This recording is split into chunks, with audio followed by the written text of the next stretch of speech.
Hello friends, live media চেনেললৈ আপোনালোক সকলোকে স্বাগতম জনাইছো। আশা কৰিছো আপোনালোক সকলোৱে ভালে আছে, ময়ো ভালে আছো। আজি মই আপোনালোকৰ বাবে বিশ্ব পৰিৱেশ দিৱসৰ এখন ভাষণ লৈ আহিছো। বলক তেন্তে দেৰি নকৰাকৈ আজি ভিডিঅ'টোলৈ আগবাঢ়ো। নমস্কাৰ। সন্মানীয় আজিৰ সভাৰ সভাপতি মহোদয়, শ্ৰদ্ধাৰ শিক্ষাগুৰুসকল, মঞ্চত উপবিষ্ট সন্মানীয় অতিথিবৃন্দৰ লগতে সভাত উপস্থিত থকা বন্ধু-বান্ধৱী তথা দাদা বাইদেউ আৰু মৰমৰ কণ ভাইটি ভণ্টিসকল। পোনপ্ৰথমে সকলোকে বিশ্ব পৰিৱেশ দিৱসৰ বহুত শুভকামনা জনালোঁ। আজিৰ এই শুভক্ষণত মোক দুই এষাৰ ক'বলৈ সুযোগ দিয়াৰ বাবে সকলোকে ধন্যবাদ জ্ঞাপন কৰিছোঁ। আজি ৫ জুন আৰু আজিৰ দিনটোতে প্ৰতি বছৰে বিশ্ব পৰিৱেশ দিৱস হিচাপে পালন কৰা হয়। ৫ জুন তাৰিখটো বিশ্ব পৰিৱেশ দিৱস হিচাপে পালন কৰিবলৈ 1972 চনত ৰাষ্ট্ৰসংঘৰ সাধাৰণ পৰিষদ আৰু ৰাষ্ট্ৰসংঘৰ পৰিৱেশ আঁচনি UNED-এ সিদ্ধান্ত গ্ৰহণ কৰিছিল। পোনপ্ৰথমে 1973 চনৰ ৫ জুন তাৰিখে আমেৰিকা যুক্তৰাষ্ট্ৰত বিশ্ব পৰিৱেশ দিৱস উদযাপন কৰা হৈছিল আৰু ইয়াৰ বিষয়বস্তু আছিল অনলি ওৱান আৰ্থ, অৰ্থাৎ মাত্ৰ এখন পৃথিৱী। প্ৰতি বছৰে ৰাষ্ট্ৰসংঘই নতুন শ্লোগান লৈ বিশ্ব পৰিৱেশ দিৱস পালন কৰে। এই দিৱস উদযাপনৰ মূল লক্ষ্য হ'ল বিশ্ববাসীক পৰিৱেশৰ প্ৰতি সজাগ কৰি তোলা, যাতে সকলোৱে পৰিৱেশ সংৰক্ষণ কৰি পৃথিৱীক সুস্থ কৰি ৰাখে। বিশ্ব পৰিৱেশ দিৱস প্ৰতি বছৰে এটা নতুন বিষয় অৰ্থাৎ নতুন থিম লৈ উদযাপন কৰা হয়। পৰিৱেশ দিৱসৰ চেতনা সমগ্ৰ বছৰ ধৰি আমাৰ হৃদয়ত প্ৰবাহিত হৈ থাকিব লাগিব। পৃথিৱীখনক বাসোপযোগী কৰি ৰখাৰ বাবে আমি সদা সচেতন হৈ থাকিব লাগিব। জল প্ৰদূষণ, শক্তি প্ৰদূষণ, শব্দ প্ৰদূষণ, বায়ু প্ৰদূষণ আদি বিভিন্ন কাৰণত পৰিৱেশ বিনষ্ট হৈ আহিছে।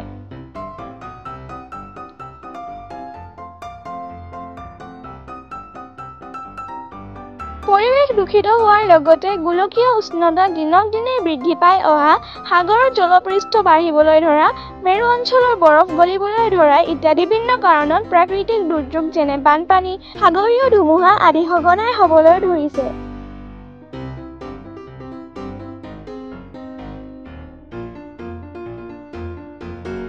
খনিজ সম্পদ দ্ৰুত আহৰণৰ ফলত অঞ্চল বিশেষে ভূগৰ্ভ ভাৰসাম্যহীন হৈ পৰিছে আৰু তাৰ পৰিণতিত ভূমিকম্প অহাৰ সম্ভাৱনা অধিক হৈ পৰিছে।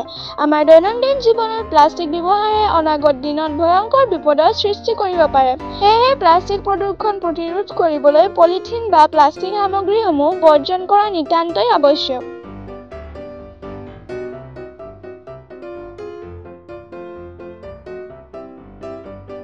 যিহেতু প্লাষ্টিক সামগ্ৰীসমূহ সহজে পচি নাযায়, সেয়েহে পৰাপক্ষত যিমান পাৰি এই সামগ্ৰীবোৰ ব্যৱহাৰ কৰাৰ পৰা বিৰত থাকিব লাগে। বজাৰ সমাৰ কৰোঁতে প্লাষ্টিক বেগৰ সলনি আমি মৰাপাটৰ বা কাপোৰৰ মোনা আদিহে ব্যৱহাৰ কৰা উচিত। দোকানতো পলিথিনৰ সলনি কাগজৰ ঠোঙা আদি ব্যৱহাৰ কৰিব লাগে।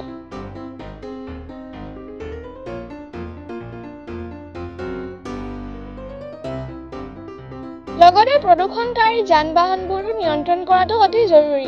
পৰিৱেশ সুস্থ কৰি ৰাখিবলৈ ঘৰৰ চৌপাশ পৰিষ্কাৰ পৰিচ্ছন্নকৈ ৰখাটো আমাৰ এক প্ৰধান কৰ্তব্য। শব্দ প্ৰদূষণে মানুহৰ জীৱনত যথেষ্ট বিৰূপ প্ৰভাৱ পেলায়। শব্দ প্ৰদূষণে শ্ৰৱণ শক্তি লোপ পোৱাৰ লগতে স্নায়ুতন্ত্ৰৰ ওপৰত চাপ পেলায়, স্নায়ুতন্ত্ৰ বিকল কৰি দিব পাৰে। তাৰ উপৰি হৃদযন্ত্ৰ ক্ৰিয়া বন্ধ হৈ মৃত্যুমুখতো পেলাব পাৰে।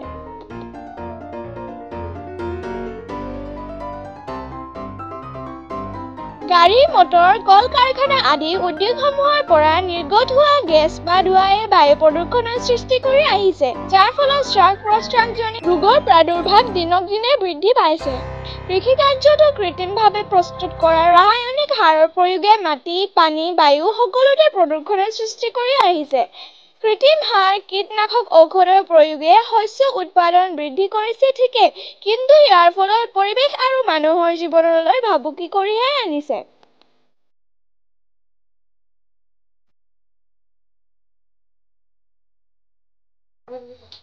গতিকে সময় থাকোঁতে এই সকলো প্ৰদূষণৰ পৰা নিস্তাৰ পাবলৈ হ'লে আমি বসবাস কৰি থকা পৃথিৱীখনক বাসোপযোগী কৰি তুলি ভৱিষ্যত প্ৰজন্মক এখন সুন্দৰ পৃথিৱী উপহাৰ দিবলৈ পৰিৱেশ সংৰক্ষণ কৰাটো অপৰিহাৰ্য।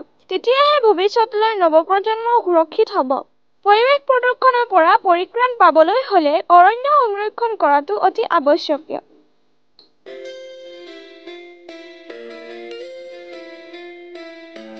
সকলোকে অনুৰোধ জনাইছোঁ আহক আমি সকলোৱে বৃক্ষৰোপণেৰে বিশ্ব পৰিৱেশ দিৱস উদযাপন কৰোঁ।